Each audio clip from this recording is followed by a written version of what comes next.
Welcome to the Breaking News Bears podcast. I'm your host, Chris Capone, joined alongside my co-host once again, Evan Davis. And the trade deadline has finally come and gone. Many teams across baseball made moves at the deadline to either bolster or tear down their respective teams and rosters as the season begins to wind down. Many notable names were traded, including Jazz Chisholm Jr. to the Yankees and Jack Flaherty to the Dodgers, among others. However, in this episode, we're going to discuss the top trades from the deadline and our thoughts on each one, some of our biggest takeaways from the trading deadline, and the winners and losers overall from the deadline.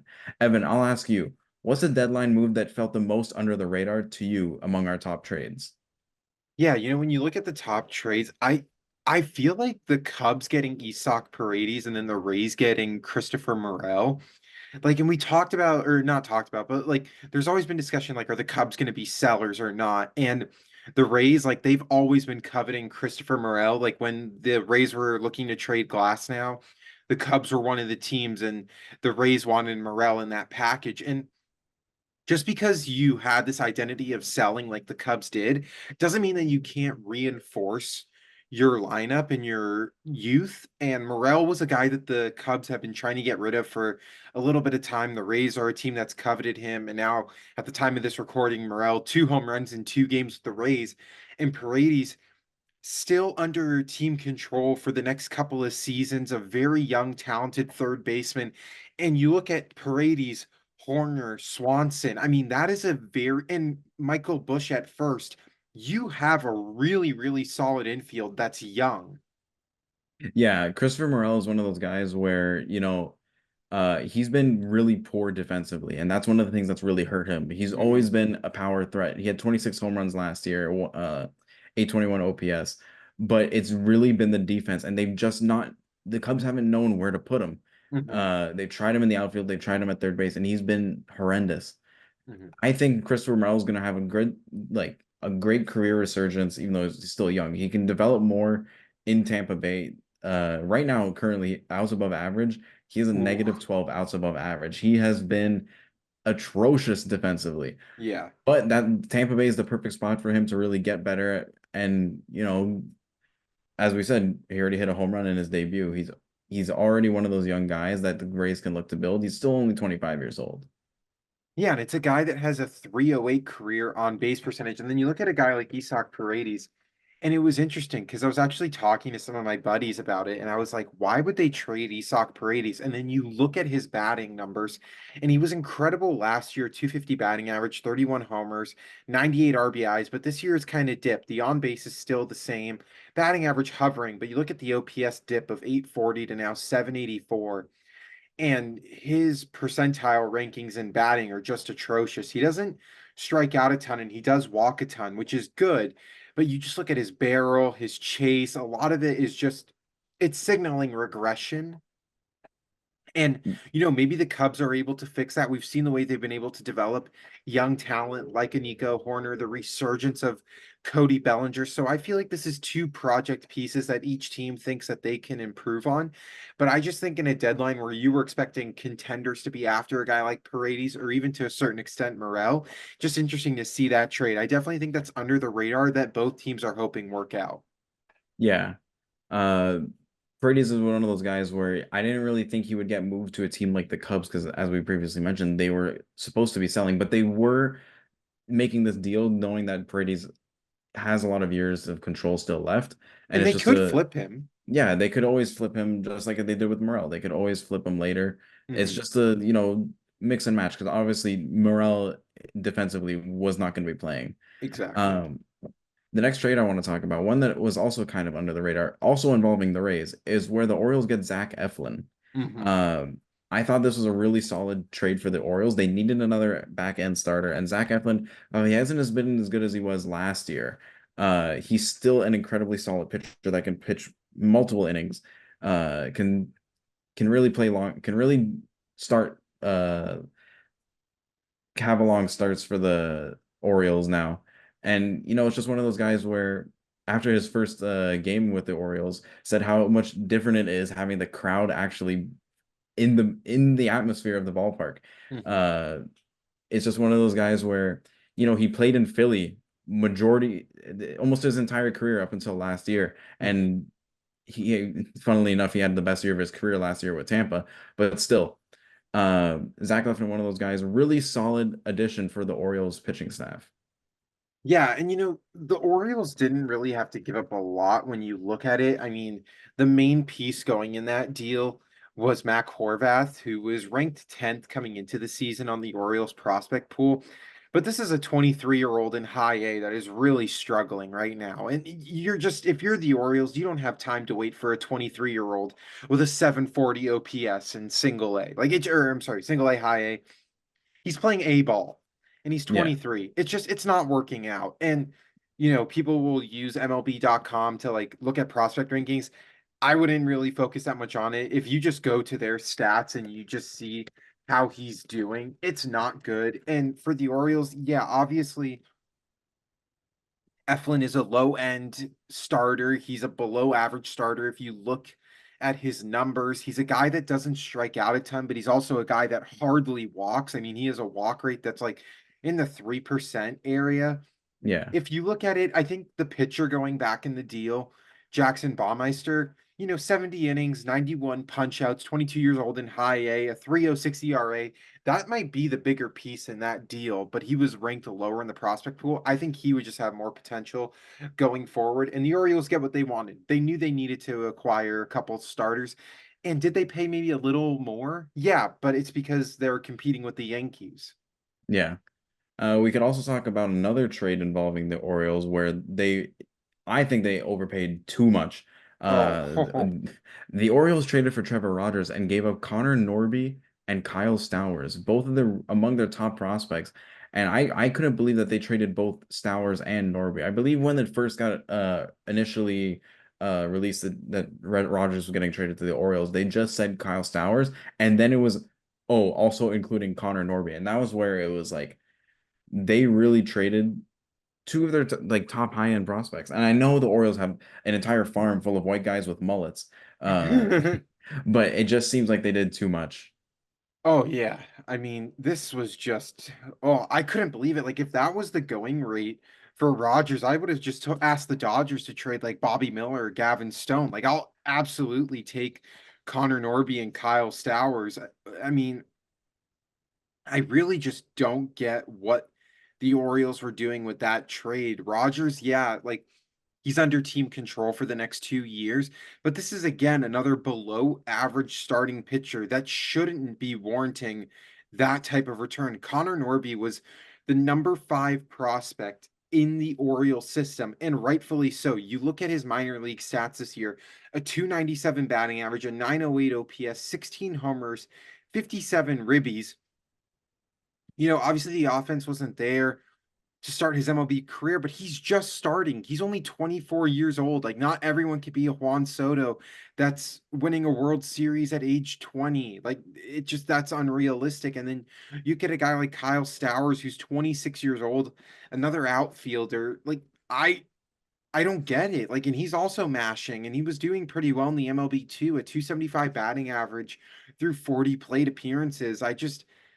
I don't get it. That package I figured would go more towards a guy like Tarek Skubal, not a guy like Trevor Rogers. Yeah, just even looking like Trevor Rogers is more of a ground ball pitcher, doesn't strike out many people, many batters, and all of his stats, charts on Baseball Savant just have him in the blue, and that's not Yeah, good. Like he has been, he's average. he doesn't have good velo, doesn't have good, doesn't strike out a lot, doesn't doesn't even hold people to not walking. He's has a 1.5 whip. Like they traded two of their top high-end prospects for a really mid starter.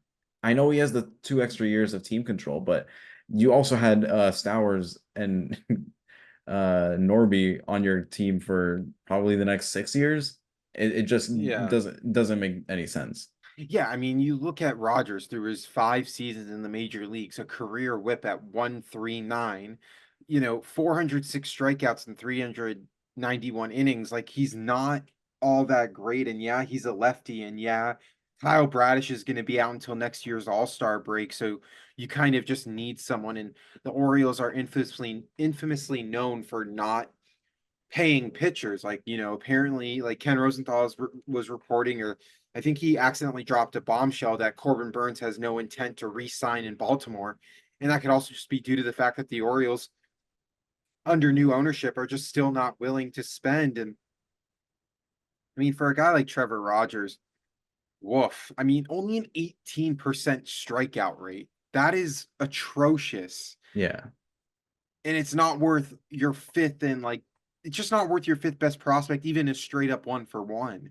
Yeah. I really think the Orioles did too much. I know they needed another starter, but Yusei Kikuchi was still available. Jack Flaherty was still available.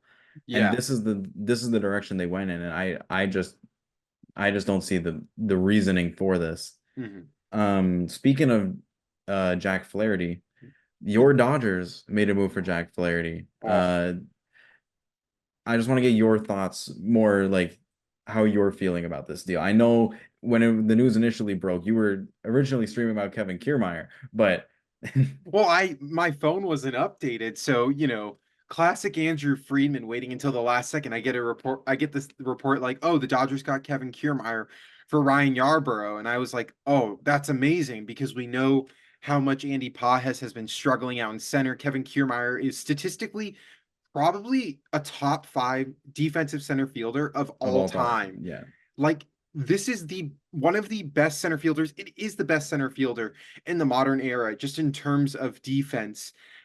Obviously, the bat isn't there, but in a Dodgers lineup where, when healthy, you'll have Max Muncy, you'll have Mookie Betts, Will Smith, Shohei Ohtani, Teoscar Teoscar Hernandez. Hernandez, who I literally forgot about, Kevin Biggio. No, I'm kidding, but but you have six elite bats. Like you don't need Kevin Kiermaier to bat even 200. Like you just need him to play defense. So I was happy with that.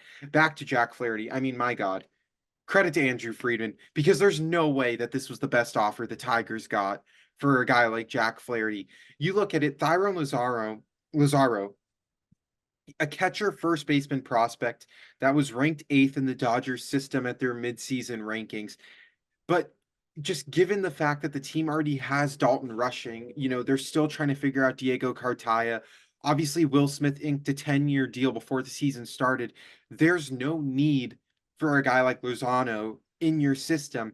And then they give up their number 22 prospect in Trey Sweeney, who's been solid in AAA, but they got Trey Sweeney in a trade with the Yankees for Victor Gonzalez. Like, this wasn't a prospect that was that highly touted. The Dodgers, like, I guess, kind of turned him into being a solid prospect, but to get a guy like Jack Flaherty in return, Trey Sweeney, 254 batting average right now in AAA. He's 24 years old. He'll most likely be up once Baez's contract is up. That's kind of my guess. Max Clark, short third, whatever. Um, but the Dodgers obviously needed pitching. I've been kind of ranting, but the Dodgers needed pitching, obviously. Yamamoto's out. Kershaw's coming back. Miller and Bueller have looked yucky in AAA. Um, I I wouldn't be surprised if Miller and Bueller joined the Dodgers as like relievers, honestly, at this point. Just the way that the season's been going, because now when healthy, it's probably going to be Glasnow, Flaherty, uh, Yamamoto, Kershaw, and then River Ryan. Why not just bring Bueller and Miller as relief guys, get them ready for October? Because you don't need them to start at this point. Like you could, and with how taxed the bullpen is, like I don't hate the idea of them being relievers for this year. Yeah, that's one of the things where with Flaherty coming to the team now, that Dodgers rotation, if they can remain healthy, and that's a huge if they can Mhm. remain healthy, they are deadly once it comes around to the postseason because you have a two-headed monster at the top right now with Glasnow and Yamamoto, and you're adding to that third spot with Flaherty, and that could be the difference maker in a series. Mhm. Even if one of them has a bad start, Yamamoto or Glasnow, you can still have that solidarity with uh Flaherty as that third guy. Um, and another thing is Justin Robolewski not going to be the fifth starter? Well, he just got optioned for Oh, Jack Flaherty, but when the roster is able to expand, what is it, September 1st is the yeah, roster is September able. 1st. I just tweeted out like I wouldn't be surprised if Robleski takes over the Ryan Yarbrough spot, a left-handed Hmm. pitcher who was solid in his first couple of starts. I mean, outs if when he got taken out in the Houston game, if it wasn't for Evan Phillips blowing that one out of the water, Robleski would have had 10 straight scoreless innings through his MLB career. I mean, he had the first two starts where he got roughed up a little bit, but the stuff is there. And I wouldn't be surprised, especially down the road when the roster opens up, if they bring back Robleski in that Yarborough spot. Like he could easily give you three solid innings when you just don't want to tax your starters and you don't want to tax the bullpen. Why not just bring in the youngster? Yeah, it could be a good tandem role if even if they could even use them as kind of like a like yeah, as you said in that Yarbrough role to kind of like take up innings instead of taxing the bullpen. Um Speaking of another Dodgers trade, the Dodgers, White Sox, and Cardinals agreed on a three-team deal where the Dodgers got Tommy Edman and Michael Kopech, who threw an immaculate inning earlier this year. Um, the Cardinals got Eric Fetty and Tommy Pham, and the White Sox got Miguel Vargas and some other prospects from the Dodgers. What are your thoughts on, obviously Tommy Edman hasn't played all year, but he has been a Gold Glover at shortstop. What do you feel about this addition to the Dodgers roster? I love it. And, we didn't bring it up, but, Ahmed Rosario, welcome back again. I didn't know he was batting 300 this year, which is just insane. But you look at a guy like Tommy Edman, who, you mentioned hasn't played this year, but my God, is he not one of the best defenders in baseball as well? He's a gold glover at almost every position. It feels like he plays, doesn't walk a ton, strikes out, a little bit too much. He's not going to bring any power by any means. I mean, a 727 career OPS, but he also has a career batting average at 265. We know what he's capable of doing. And he's also a switch hitter. He's also a Mhm. switch hitter. So the versatility is there. And with a guy like Michael Kopech, I mean, that I just feel like the Dodgers are going to get even more out of him than what the White Sox did. Kopech is just disgusting. You look at his pitching metrics. I mean, obviously the fastball velo sticks out. It's at he throws over 100. The strikeout percentage at 31%, the walk percentage at just above 12 and a half. I mean, this is a guy who I have a feeling that they're going to really get more out of him. He has the cutter, he has the changeup, which he doesn't throw a lot, but knowing the Dodgers and always trying to add a pitch in, I definitely think they're going to unlock the changeup of Michael Kopech, and that's just going to make the fastball and cutter even that more deadly. You give up a guy like Miguel Vargas, who, I mean, let's just be honest, there was no room for him with the Dodgers. Yeah. And in his first few games in Chicago, he's struggling. 0 for 8 with three strikeouts, and the defense, they, for whatever reason, still putting him out in center field. There was just nowhere to put him. And, I was like, dang, we gave up Miguel Vargas, but then I realized Kopech has this year and next year with the Dodgers. And that just makes me love this trade even more. And just given the market for all of these players to get a gold glover in Edmund and then to get a reliever in Kopech, I love it. I think the White Sox just got absolutely fleeced, but I'd love to hear your thoughts.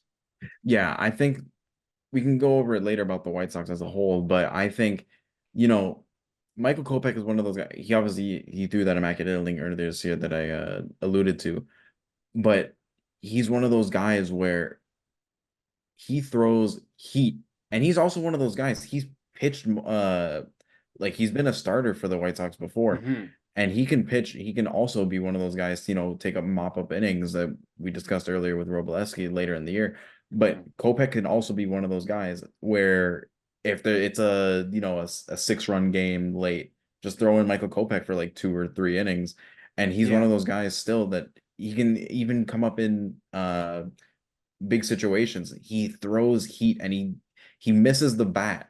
He throws and gets whiffs on balls, and that's such a great asset to the Dodgers pitching staff because their bullpen right now, as we've said, is taxed and has been roughed up these past couple weeks. So Yeah. with Michael Kopech being added to this bullpen, it's just another weapon for this Dodger bullpen.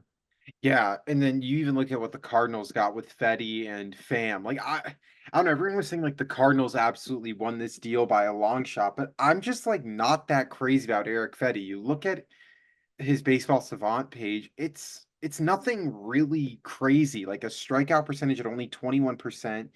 He walks nearly at 7%. Like it's not that great. And I think for the Dodgers, especially if you wanted to take a guy that has team control, I would rather have Michael Kopech than Eric Fetty because now the Cardinals are on the books for Eric Fetty for next year. And I don't know, it's just they obviously needed pitching just with Sonny Gray, and then the rest are kind of nobodies like Lance Lynn. As a Dodgers fan, I know Lance Lynn in October. It's turkey tossing like it's Thanksgiving. But Fetty is kind of whatever. What really sticks out to me though is Tommy Pham, who's made an impact already. Had a two-run double today. Hit the home run yesterday, the grand slam. That is going to be a scary bat, I think, come October, because I mean the Cardinals are most likely going to be in the playoff hunt.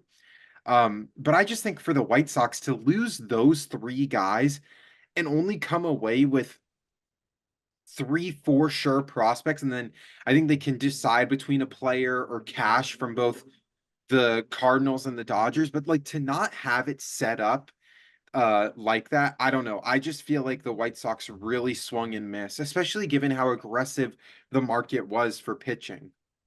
Yeah, Tommy Pham is already helping out the Cardinals because they were struggling against left-handed pitching as a Hmm. team, and he's one of the guys where he hits lefties hard, and as Hmm. we've seen yesterday, he can come off the bench, pinch hit, and he can already make an impact for this Cardinals team, and that's another weapon for them going into October. Um, but it's just been, third straight deadline for Tommy Pham being traded, by the way, and that's just Yeah. another But I mean, to your point about the lefty splits, a 926 OPS against left-handed bats, obviously in a smaller sample size, only 52 plate appearances, but seven extra base hits in yeah. 7 of his 14 hits for extra bases. I mean, that's scary. Yeah, it's huge for them as a team to have another somebody out there that can hit lefties hard. It's Hmm. literally all they needed because Yeah, they were getting dominated by lefties the whole year the Cardinals lineup yeah, was. exactly. Um, moving on to the next trade, I guess we could talk about this. The Astros traded for Yusei Kikuchi, Oh, and woof. they gave up a package, a haul.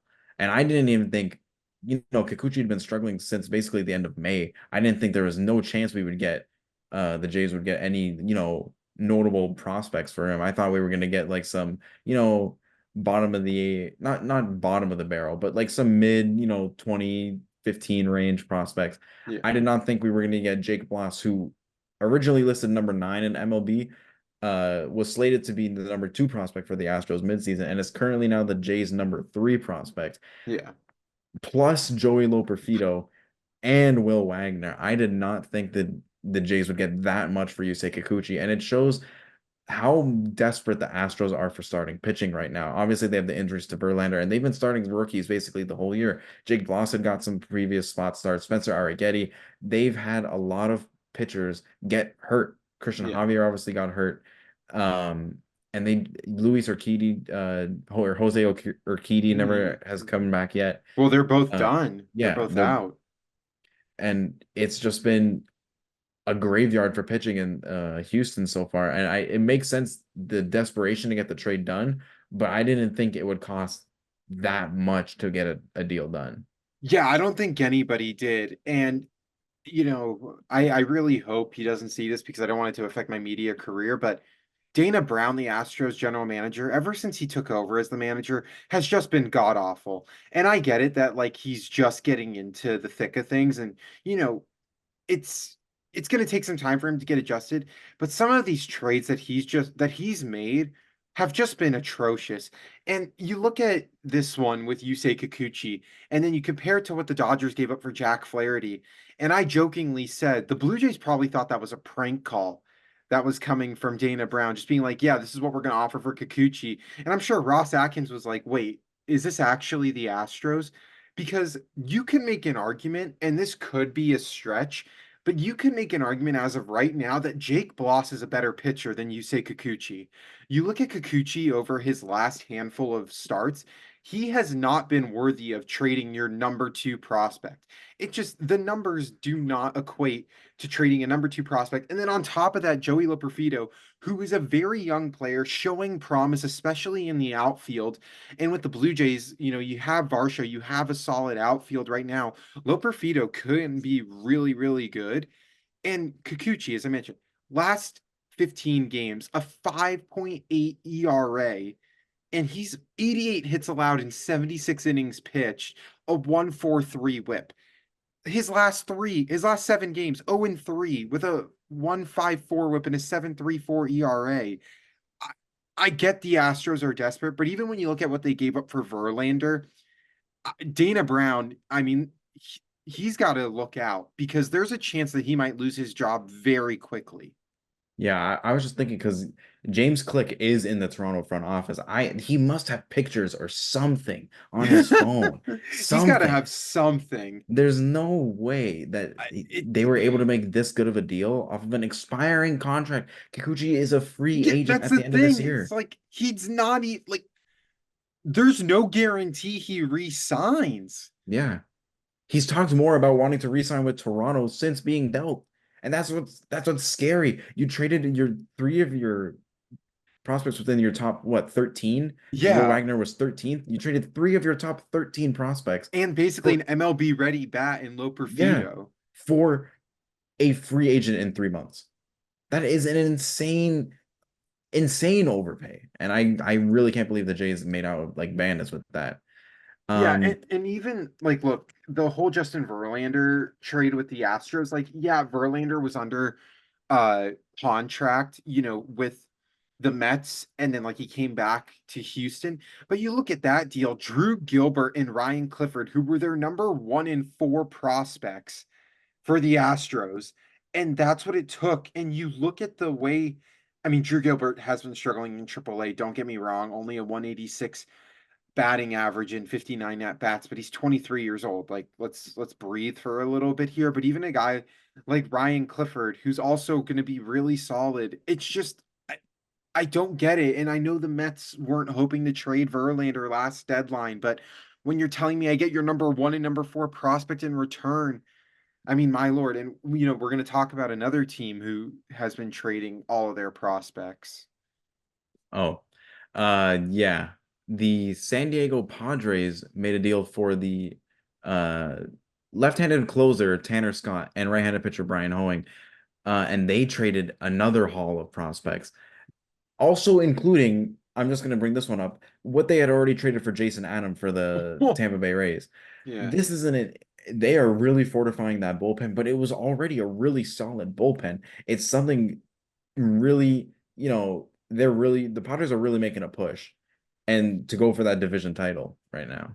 Yeah, they might get. I mean, hey, if they win tonight, as of right now, when we're recording this on July 31st, if they win tonight, they're only 4.5 games Yeah. back of the Dodgers. But I mean, different story for another day. I don't think any team in the MLB cares about a division title after just seeing an 80-win team march their way to the World Series. But you look at the Padres, and we'll get into also takeaways. But I mean, just my God, AJ Preller, you better pray that the Padres make it to the NLCS, or else you're most likely fired. You traded for Juan Soto, and you gave up Mackenzie Gore, James Wood, Robert Hassel, and CJ Abrams, and then like another Dominican signing that hasn't made his way to the major leagues but is dominating in the minors. Then Soto doesn't work out, so you trade him to the Yankees in a package that was surrounding Michael King. You lost the Soto deal. And since the beginning of this season, he's traded away 12 of the team's 15 best prospects. And now his prospect pool is lying in the hands of 18-year-old Ethan Salas, who's been terrible in the minors, and they got to send him down to whatever is below the division that he's playing in because he's been awful.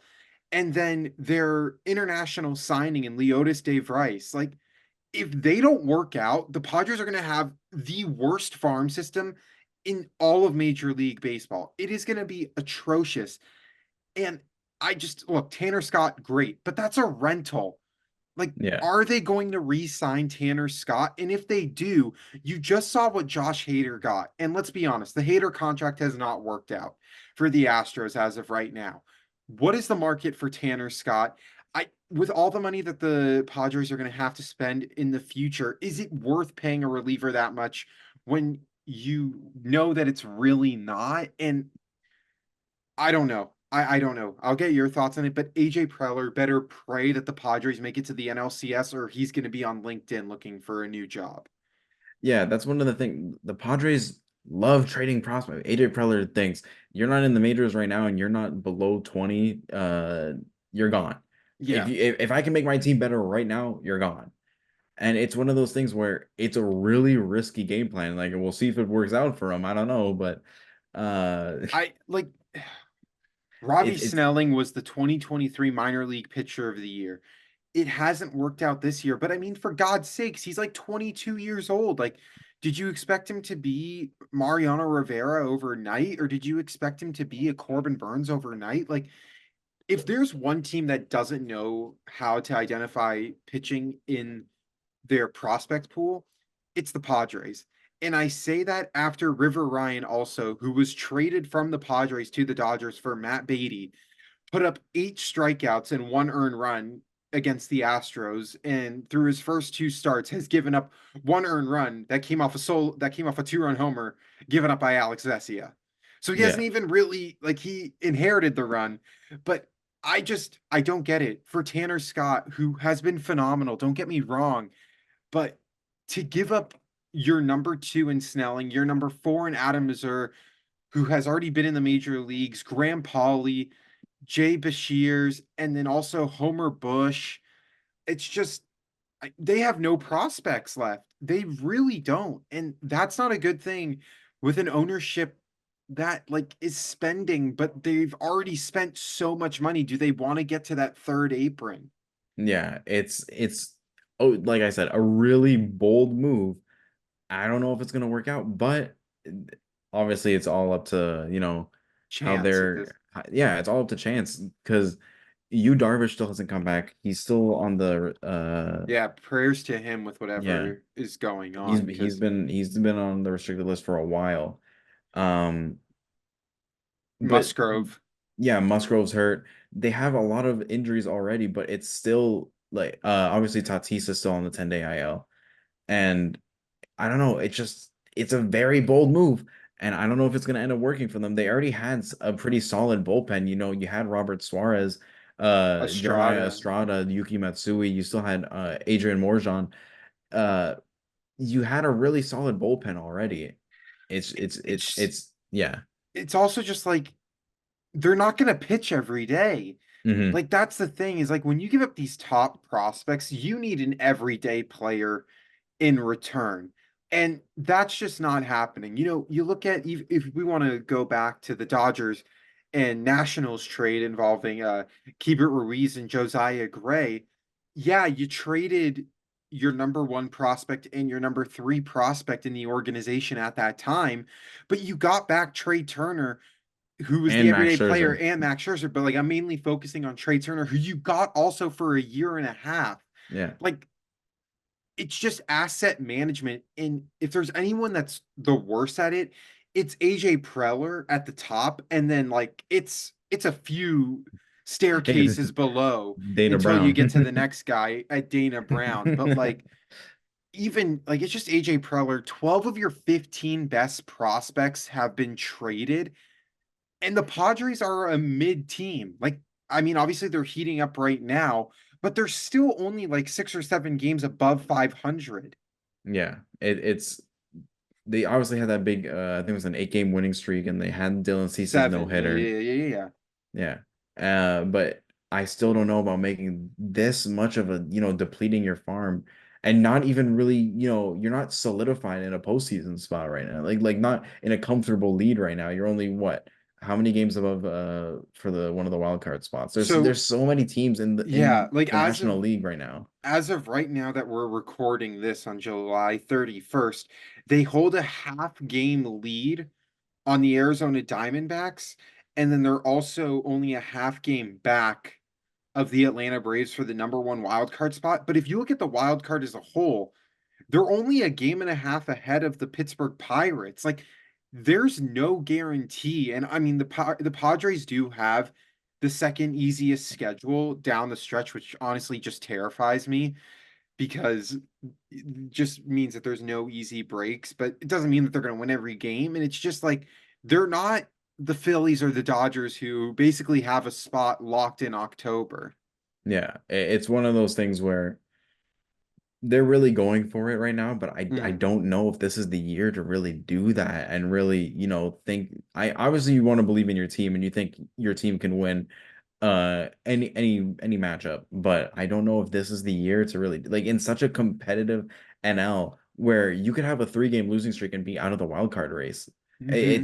You can even see with a team like the Mets where they were down in the dumps and had a huge hot streak, and now they're one of the teams vying for that wild card spot. There's like 6 teams vying for the wild card, Yeah. maybe even 7 if you can include the Reds.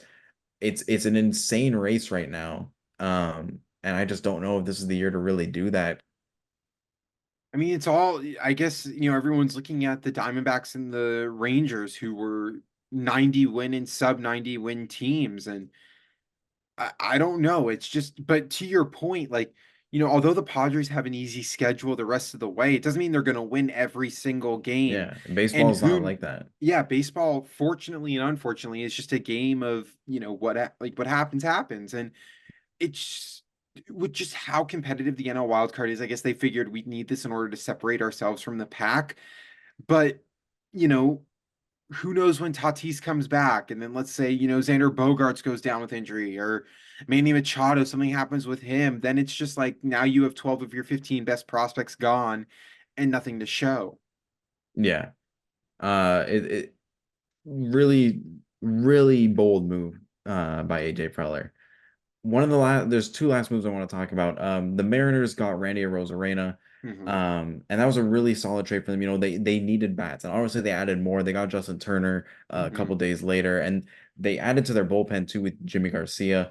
Hmm. I thought it was a really solid deadline for the Mariners overall. Hmm. Just adding Randy Arozarena adds a whole new, obviously with Julio's injury and JP Crawford's been out. Both of them are on the IL right now. Hmm. I think adding Arozarena as he's gotten slowly hotter over the course of the season, I think it's a really big move for them. Yeah, and you look at it, Arozarena's OPS in the postseason is the third best all time.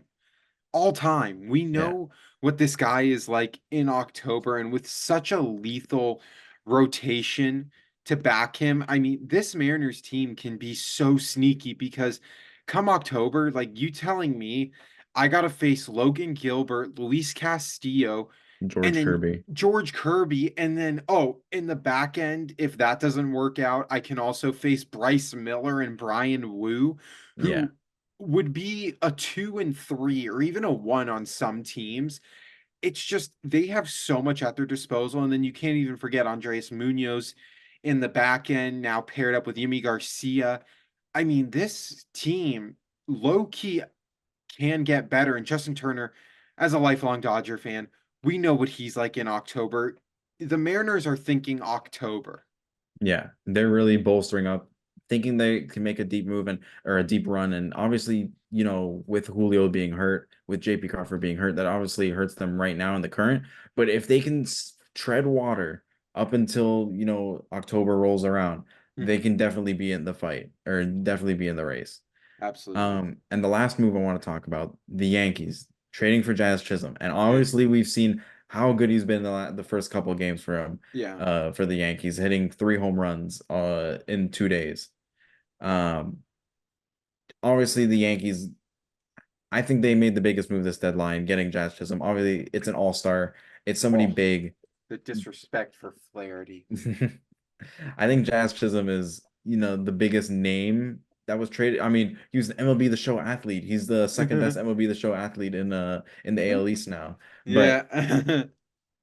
but I think Jazz Chisholm is one of the biggest names that was traded, and I think the Yankees made out with a really good deal.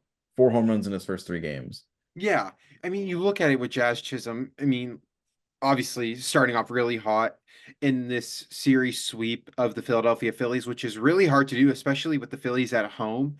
Um, but let's still go back on the curtains here and understand the fact that Jazz Chisholm is a very average hitter and he's Yeah, an okay defender, and he'll ride this high, but I think he'll eventually come back down to earth. And just, with Soto, Verdugo, and Judge already in the outfield, this move just did not make sense to me at all for the Yankees. It just felt like kind of a desperation move because Volpe made it clear that he doesn't want to play second base. We saw the videos pregame of Josh Chisholm trying to play third. He was bobbling baseballs at third base pregame. Like, what are you going to do during an actual game when the ball wasn't hit directly to you? Um, it's just what goes on. I really don't know where the place is for Jazz Chisholm, and they gave up a pretty penny in order to get him. Augustin Ramirez highlighted the trade package, a 22-year-old catcher with an 865 OPS in AAA. I mean, kudos to the Marlins. We'll talk about it as we progress in the show. I mean, what they got in return for their guys, just congratulations. Augustin Ramirez is going to be your catcher of the future, and he is no slouch at the plate. But for Jazz Chisholm, a very questionable move by the Yankees for an average hitter. And I thought they were going to trade Verdugo just because yeah, Verdugo's been so atrocious lately, but there probably just was no market for him. And I thought it was trade Verdugo, put Jazz in the outfield. But, you know, Aaron Boone and Brian Cashman, I guess they have a plan in place, and I'm not going to question it. yeah. Verdugo's really been struggling, and I heard there were some tweets going around about a potential trade, and obviously he's a free agent at the end of the year, and that's another big thing for the Yankees. But I thought Jazz being the biggest name traded, what he I think he'll be solid, but it's just his real fit right now. Obviously, Mhm. Gleyber Torres says, I'm a second baseman. I play second base. Yeah. It's already started to, bring up some tempers where you got to play well for your job at this point. And that's what I think that's one of the big moves for the Yankees. It's if somebody's struggling, hey, we can have somebody replace you right now. Yeah, and I mean, obviously, it's a question just for this season because you look at it, Jazz still has 2 more years under arbitration. You got to figure that this was just a solid backup plan that he'll most likely play left field um, once Verdugo leaves in free agency. Because if you're the Yankees, why would you re-sign Verdugo when you have Jazz that you Yeah. could just fill in there and you just tell Jazz at the end of this season, hey, look, you're going to play left field. That's what you're going to need to do in the offseason. And now you're back to a solid outfield. But um, yeah, I didn't expect Jazz to get traded, and the fact that he went to the Yankees kind of just confused me even more. I don't know where I would necessarily see him just in terms of contenders, just because outfield has honestly been locked up for a lot of contenders. Yeah, most teams already have their center fielders already. You already have your defense set up. The one team I would have thought would have been the Braves. I thought the Braves would have made a trade for him, but they ended Oh, up. that's who I was thinking. You're right. My bad. I that was the one team where I thought he could fit better, but they went and pivoted for 2021 World Series MVP Jorge Soler. The They're band's running it back back. together. They're Yeah, running they're it back. They need the Acuna injury, the the ACL tear Albies for Acuna. injury. Yeah, the Albies injury, and now they got to trade for uh Jorge Soler. I mean, just already give them the World Series. He's already I You're know. bringing I'm him. petrified. As soon as that happened, I was like, oh, rip up the Dodgers World Series ticket. Yeah, if they ever face the Dodgers in the postseason, you already know it's cooked. Oh yeah, it's cooked. Um, I guess now we can talk about our biggest takeaways from the trade deadline. Hmm. Um, Now one of my biggest takeaways is the Rays sold heavily, and they do what they always do. They want to shed salary, and they had a bunch of options. Like Eflin had an option for $18 million, and I knew the Rays weren't gonna pick up that option. They Yeah. do not want to spend any money, and they already had such a solid starting rotation projected for the next year already. You already Shane McClanahan's going to be back.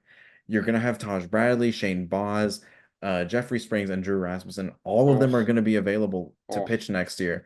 And I think that's why trading Eflin seemed so easy. They already had traded Aaron Savali earlier this year to the Yeah. Brewers, and the Rays just do what they always do. They restock, reload, bring up some prospects, and I think the Rays do what they normally do. God, I'm so happy the Mariners and the Rays are in the American League because those two pitching rotations, when fully healthy, is just disgusting. Taj Bradley and the way that the Rays are able to formulate pitching is just incredible. And I mean, honestly, because of Wander Franco, it's the position that they're in right now. Because this looked like an up and coming team with Rosarena, with Glass now, with McClanahan, with Taj Bradley, with Shane Baz, and Wander Franco kind of killed that because he was their offense, and it Yeah, just it detonated that locker room. But that was your one of your big takeaways. One of my big takeaways was, I mean, we already talked about it, but just the way that the Marlins were able to take advantage of a competitive market. I mean, just claps yeah, to you guys. I just, Gabe Kapler, the assistant GM, he and his staff just did a phenomenal job. They received Division de los Santos, who is literally Aaron Judge in AAA right now. He is yeah. literally Aaron Judge. His stats are crazy. If you look at his numbers, he is 21 years old in AAA, 30 home runs, 88 RBIs with an OPS above 1,000. And he's batting 328. So not only is he hitting home runs, he's also getting on base. It is just those numbers are otherworldly. And you look at his stats as a whole, a 644 slug. I Yeah. like what? And he's only 21. That's your third baseman of the future for the Marlins. We talked about Agustin Ramirez, arguably the best catcher in AAA right now. He's only 22 years old. That's your catcher of the future. You got Connor Norby. Huh? That's your second baseman of the future. You got Kyle Stowers. He's going into the outfield right now. You could put him on the active roster right now. He's only 26 years old. Robbie Snelling. You look at what this rotation can become with Noble Meyer, Max Meyer, Robbie Snelling, Alcantara. I mean, this Marlins team, if they could just get some owners that are willing to spend, I mean, they're in a tough division, I understand, but they can at least be a scary wild card team. Yeah, I think the Marlins have made some really solid moves, and they're kind of similar to the Rays in which they don't really like to spend a lot, but they do. I think they've done such a great job at, uh, piecing out talent and finding talent and sifting through other teams' minor league systems Mhm. and really, building up, especially that we we mentioned this. That deal for Trevor Rogers is such a Oh, good value. They got Connor Norbury and Cal Stowers for basically nothing because I don't think Trevor Rogers was ever really going to be in their long-term plans, and they got two long-term options now. yeah, they're It, like, wait, Trevor Rogers for Norby and Stowers? All they right, did the same yeah, thing. They did the same thing like the Jays did, the prank call from Dana Brown. They thought, yeah, no, there's no way this is actually Baltimore, right? And they yeah, got a deal done. It's a really good deadline for Miami. yeah. I just, kudos to them. Obviously, now they're gonna have to restart again, but my hot take, and maybe I come back to this in 5 years. I think this core that they have right now is better than when they had Jazz Chisholm, Brian De La Cruz, and when they Luis had all these Arias. Luis Arias. I mean, they had Pablo Lopez, but I just think what they've been able to get in return for these guys, I don't know. This just looks like a lot more promising of a future for the Marlins. And who knows, like the Braves, they might be that number one seed in 5 years as well, just given how young their talent is. But who's to say in 5 years from now the Phillies don't fall off? Just given the fact that Nola's going to be up there in age. Bryce Same with Harper. Wheeler, Bryce Harper, Trey Turner's obviously going to be older, Kyle Schwarber, Castellanos. The Marlins could easily be the second best team in the NL East in 5 years. Yeah. It's a really good deadline for them, especially because they were playing bad baseball, and that's what you do with your assets. If you're not playing good baseball right now, you just trade them and restock.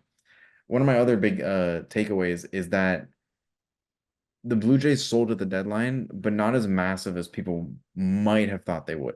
Obviously, basically from the beginning of the year when the Jays had started off slowly, many people had thought, myself included, I thought the Jays were going to end up buckling down and trading Bo Bichette, but they mainly only traded their expiring contracts like Danny Jansen, Yusei Kikuchi, Jimmy Garcia, Justin Turner, Hmm. and not many players that were signed beyond this season. The only one really of note was Isaiah Kiner-Falefa traded to the Pittsburgh Pirates. Yeah, and he's got 1 year next year. And how about Yeah. Nate Pearson's debut with the Cubs getting tossed? I mean, Giving way up to a giving up an absolute moonshot to Heimer Candelario and then getting the next getting very tossed. next batter throwing Tyler Stevenson at the head. What Yeah, an so insane start for him. what a debut. But to your point about Bo Bichette, like let's be honest, his trade value has been nothing this year. And like Yeah. the Blue Jays, honestly, smart call from Ross Atkins, because I just think they're going to trade Bo Bichette in December when like a team really thinks about it and just gets to see Bo Bichette tear up September and get the prospects that are needed in return for a guy like Bo Bichette. I mean, Vladdy's already expressed the fact that he doesn't want to leave Toronto. I I was hope he doesn't. surprised. I was surprised the Blue Jays didn't trade Chris Bassett, just given the comments that he's made lately. I mean, Yeah. it's you could tell he's kind of just like, I'm over this. Like, this Yeah. isn't what I signed up for. Yeah. No, I hope if the Jays do not give Vladdy a blank check and just say insert whatever you want, I'm Hmm. gonna be so pissed because the way Vladdy, I know Vladdy's playing really good recently, and you could say, oh, it's trying to drive up that value. I think he's back. I really think he's back. He's Yeah. he's gotten that timing back, and he's that one home run in the nightcap of the doubleheader where it barely even got like 20 feet off the ground. It was just a line drive that just kept rising. What an Mhm. insane piss missile from Vladdy. Yeah, and I mean, you look at him, he's got this year of arbitration and next year, but like if I'm the Blue Jays and I'm struggling the way I am, the last thing I want to do this year, especially like last year, you could maybe understand arbitration, like they made it to the playoffs, this, that, and the other. But this year, with just how underperforming they've been, if I'm the Blue Jays and if I'm Ross Atkins, and if I'm Ross Atkins and I want to keep my job, it's a 12-year, $350 million contract for Vladimir Guerrero Jr. And you hand it to him and you move on because Vladdy's done everything for the city of Toronto. He's basically kept the team relevant for the last handful of seasons. He's batting 311 this year with a 906 OPS. You look at the market and what other guys are getting, it's got to be 12 years, 350 million, somewhere Yeah, in that ballpark.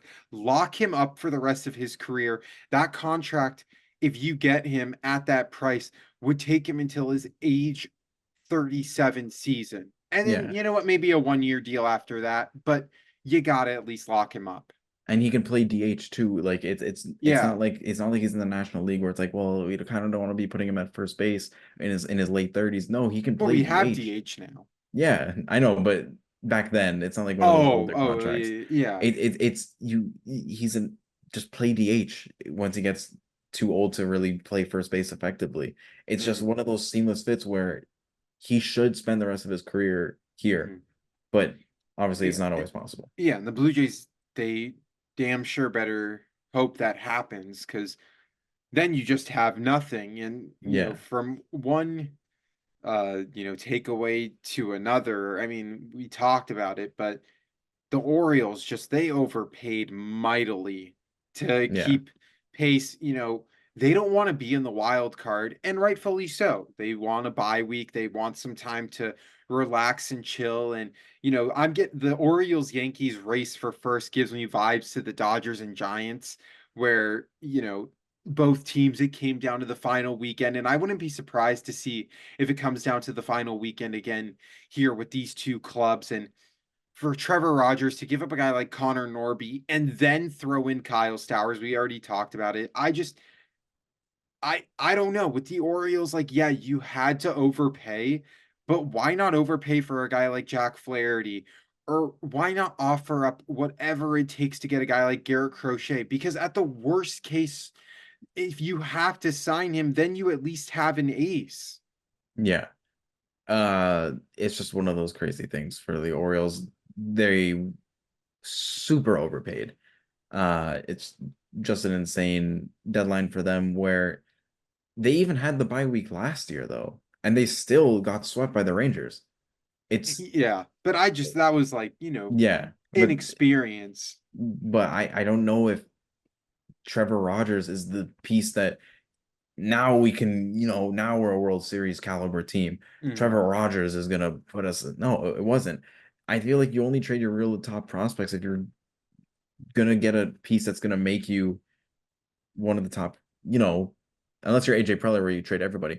But you'd only trade with like Connor Norby and Kyle Stowers if you got a solidified piece. I would have been fine. I would have been more fine if they did that for Yusei Kikuchi because at least his metrics are a lot better and he strikes out a lot more batters. Trevor Rogers isn't good. He's a ground ball pitcher who's a lefty. He's gonna get mashed. Yeah, especially, well, I guess in Baltimore with left field, it's a little farther back. Maybe that's why. I don't know. It's interesting. And I mean, I know this is a trade deadline show, but my hot take is I hate the bye week, and I honestly hope the Dodgers don't play in the bye week because I think It cools you down. I think it cools you down, and then you got to go in against a team that's feeling really good about themselves. I mean, you look at last year, even the Houston Astros were the only team. They were the only team out of the four that I'm sorry, or am I not mistaken? No, I'm sorry. They were the only one seed to make it out of the division series, Yeah, everybody else got knocked out. and That had a I, bye week. that had the bye week. And I don't know. It's interesting, but um, yeah, I don't know. The Orioles are definitely not one of my winners. Yeah. I guess we can transition to that now to talk about our winners and losers from the deadline. Um, I think, and I'm my biggest loser, the Colorado Rockies. Oh, You held on when you see the Marlins selling off all of their pieces, and you still think, yeah, no, Ryan McMahon, Cal Quantrill, and Elias Diaz. Elias Diaz is a free agent. I don't know. I really think the Rockies fumbled yeah. just by not trading anybody when they have value. Play, Pittsburgh could probably have wanted Elias Diaz, but no, got to stick to him playing Rockies baseball. It's just such a terrible deadline, and Colorado refusing to move on from players until it's too late, until they have little value, and then they get nothing, and they on this perpetual cycle of mid and to bad from horrible to mid at best.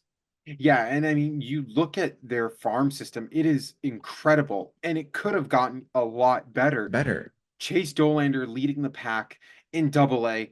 You look at his numbers, my God, a 2.87 ERA through 16 games, 118 strikeouts in 78 innings. That is your ace of the future. You look at a guy like Jordan Beck, who's made his MLB debut, but in AAA, a 309 batting average, a 569 slugging percentage. Zach Veen, another outfielder that's going to be paired up with Jordan Beck. You look at a guy like Benny Montgomery, who's going to be in the outfield. He's going to mash. Charlie Condon, who we haven't even mentioned, who's going to hit 50 home runs his rookie year when he has his first Gets full called up. season. Yeah. When he has his first full season in the MLB, I am drafting him in every single one of my fantasy baseball leagues. He is going to be a stud. You look at a guy like Ryan McMahon. How many teams could use a third baseman? Are you going to trade in the division with the Dodgers? Probably not. But if they offered you Josue DePaula, if they offered you a guy like Nick Frasso, a guy like Justin Robleski, are you really turning that down? You're the Rockies. You're looking for the best deal possible. You're not competing with the Dodgers anytime soon. You look at other teams around the major leagues that are contenders that could use a third baseman. The Yankees could use a third baseman. I mean, I They just sucks got Chaz Chisholm now and there, they just but got Chaz Chisholm, but they could. Ryan McMahon is a Gold Glove defender. So yeah, many teams could have been after him, and that package could have been insane. A guy like Elias Diaz, look, he's an old catcher. He's only got this year. How much are you really getting for him? Who knows? But it doesn't matter. He's like you're getting a prospect. You're getting a prospect and a guy like Ryan McMahon who has 3 more years left on his contract after this year. Could you imagine the haul you could have gotten for a guy like Ryan McMahon? I don't get what the Rockies are doing. They're like 30 games. out of the division in the wild card. I don't get the reason why they didn't sell. They're the second worst team in baseball, and they still think they can, you know, hold on to Ryan McMahon. He's turning 30, and this is the best offensive year of his career with an Like there's OPS of 788. He's not even really mashing that hard in Colorado. This is where one of the perfect opportunities for him to get moved, and you can capitalize. Teams would have been at the door giving up their number one and number two prospects just to have such a great defensive third baseman for 3 more years after this. Yeah, and I mean, you look at his barrel percentage, you look at everything.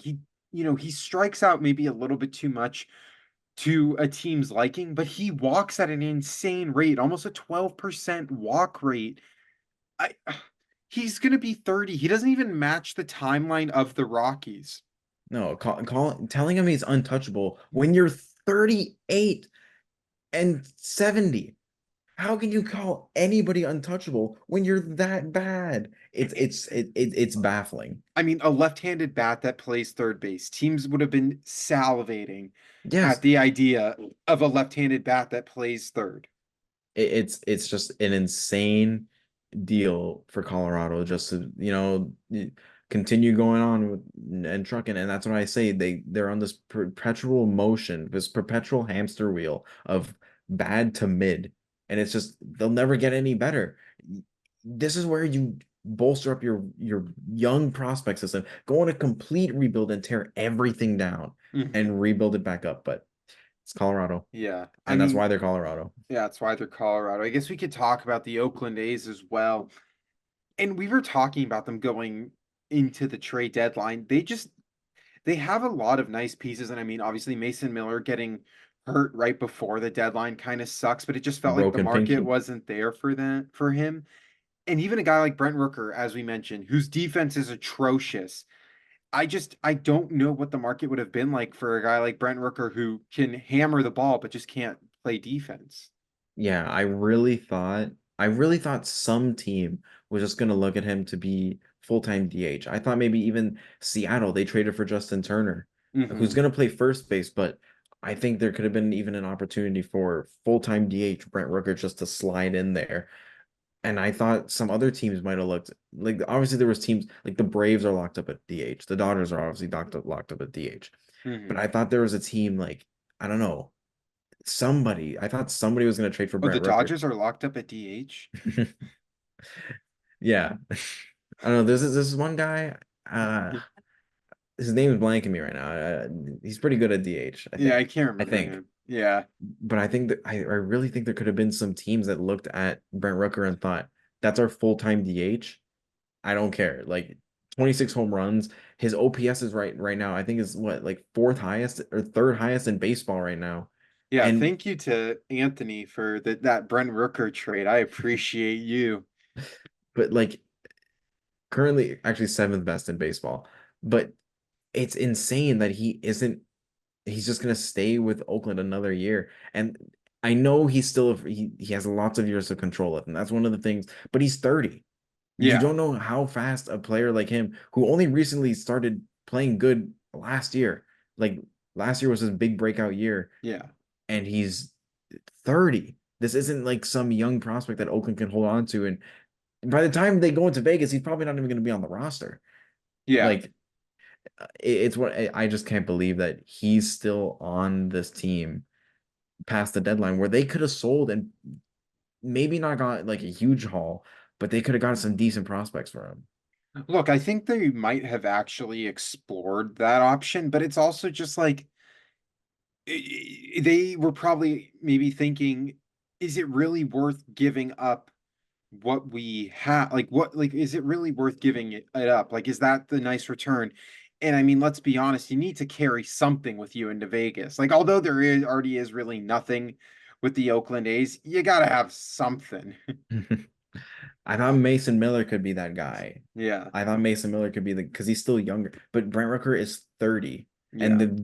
the A's aren't projected to be in Vegas until what, 2027 at the earliest, if Yeah. everything goes smooth, probably 2028. Hmm. 4 years from now, is Brent Rooker at 34 years old still going to be this good on the A's? I Big don't Poppy style. know. I guess we just kind of talk. We've already been kind of talking about the winners, where the Marlins made out like bandits. One of the interesting winners that I see you have listed is the Padres, funny enough, where they ended up getting, Jason Adam, Tanner Scott, and Brian Hoeing. As we said earlier, they really fortified this bullpen, but they did lose some of their top high-end prospects. Yeah, I was debating between winner and loser for the Padres, honestly. Like I was honestly gonna put them as one of my losers, but you can never have enough relief pitching. And a guy like Tanner Scott, we know he's electric, a left-hander that could just send you down one, two, three within the blink of an eye. And a guy like Yeah. Jason Adam, who is under team control and he has been solid. That's why I put them as a winner because the Padres, they just you can never have enough relief pitching. They're obviously just, unlike the Dodgers, not trying to tax their bullpen. So that's why I put them as winners, just because they got two really solid arms and like a decent one in Hoeing, like nothing to really write home about. Yeah. Uh, the Padres obviously made deals to fortify this bullpen, and as we said with AJ Preller, he kind of has to hope these deals end up working out and they end up at least making an NLCS berth. But yeah, it's we already talked enough about the Padres. Hmm. Now, one of the biggest winners I think of the deadline, I think bar none, the LA Dodgers. Yeah. Um, you trade some prospects, you get Tommy Edman, Jack Flaherty. We already talked about Michael Kopech, but even Kiermaier and Ahmed Rosario, Hmm. as you previously said, having instead of Andy Pajas, who's been struggling, having him out in center field, Kevin Kiermaier, one of the best defensive outfielders of all time, is going to be out there playing most of the time. Hmm. And I think that's just you got him for Ryan Yarbrough, who isn't really going to even be like he didn't really have a need on this team anymore once the additions of Michael Kopech came on. Yeah. Um, yeah, that's basically one of the reasons why the Dodgers have won. And obviously, we already talked enough about Jack Flaherty and Tommy Edman as a switch hitting Gold Glover. It's a Yeah. really a seamless fit. Yeah, I think they were definitely one of my winners. And then the other winner that we continue to talk about was just the Miami Marlins, who obviously have to turn back the clock. I have no clue what their starting lineups are going to look like, but I know what it's going to look like in the next 3 years. And this could be a powerhouse lineup that isn't going to cost the Marlins a ton. Uh, it has the potential to be really scary, and I feel like the reason why I wanted to put the Padres as a loser is just because I feel like they gave up too early on guys like Dylan Lesko and Robbie Snelling. And with the rotation of the Padres getting older, especially with guys like Hugh Darvish and Joe Musgrove, their timeline in terms of when their contracts expire and when Snelling and a guy like Lesko would be ready kind of fit perfectly for this team. But now it's just going to fit perfectly for the Marlins, and we've seen the way that they've been able to adapt pitching with Noble Meyer, Max Meyer, Sandy Alcantara, Pablo Lopez to a certain extent. Like this Miami Marlins team, like I might invest stock in them in the next couple of years. Yeah, the Evan coin will invest into Yeah, that. yeah. Very quickly, last loser. We'll talk about the last loser and then we'll wrap it up. The LA Angels held on to Tyler Anderson, Taylor Ward, and Luis Rengifo. I think this is such a bad move for them. They needed to bottom out, and I know they keep wanting to put around competitive rosters around Mike Trout. It's over. Get Hmm. over it. Eventually, you're gonna have to trade Mike Trout too. Like, I just don't think the LA Angels are like Artie Moreno is just a bad owner, and keeping them in Anaheim is just terrible for them. But or trying to make them market them as LA, but they're in Anaheim. It's stupid marketing. But I think keeping Tyler Anderson, who's 34, obviously has another year after it starts to get rid of him. Taylor Ward and Luis Rengifo should have been really more explored to be traded and dealt at the deadline. Yeah, I think Taylor Ward and Brent Rooker are in similar situations where they don't play that great of defense. And then it's just like, where's a team going to put them in a crowded outfield? And like, are you really going to risk a farm system to put this guy at your designated hitter spot? Like, I don't know. And I don't know what the market would have been like. The Mariners, we continuously bring them up. Could that have been a team for Taylor Ward? Who knows? Did the Angels want to trade in division? I don't know. Even a team like the Texas Rangers, who they've been in buy mode and sell mode at the same time, getting rid of Lorenzen, but they just did that because they had so many other guys coming back. But you just look at them too. Like Evan Carter is still hurt. Taylor Ward could be a guy that slots into that lineup. And you just wonder, Luis Rengifo, interesting enough, I don't get why he wasn't traded. I figured teams would be lining up as well to acquire him. Tyler Anderson makes more sense as to why he wasn't dealt. His numbers are terrible, his metrics are terrible.